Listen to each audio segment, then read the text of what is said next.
I was serving as a church leader in my local Sister church. Mary is a church leader in the Church of Almighty God. The leader said One that time, soon she it will learned be she had been required nominated not as a just to candidate fund for the district leader. responsibility of one church, If chosen, but she the would be responsible for a much responsibility of larger several scope of churches work. in our area. When I heard this news, I was shocked and I began to feel nervous. Never had I imagined that I will be chosen as a candidate for such a role. I preferred to remain a local church leader. I was afraid of being chosen as an area leader. What if I ended up doing the work poorly and was dismissed, thereby losing the chance to perform my duty? Wouldn't that affect my chances of being saved? So, when I heard this news, I became resistant and I didn't want to participate in the elections. Soon, it was time for the elections.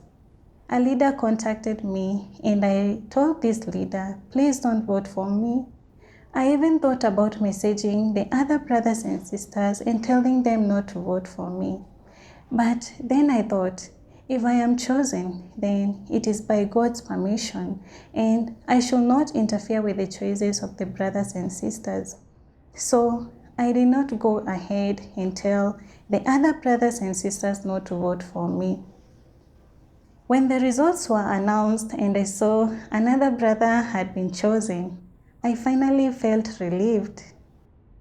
The following morning, The next the leader day, contacted a higher level me and leader about asked Mary how she felt about not being elected. and whether It was only then that she I became aware of her incorrect state. I realized that I did not want to shoulder a heavy responsibility. I felt that taking on a heavy responsibility meant more work, more pressure, and more suffering for me. Later on, I read a passage of God's words and understood the root of my problem.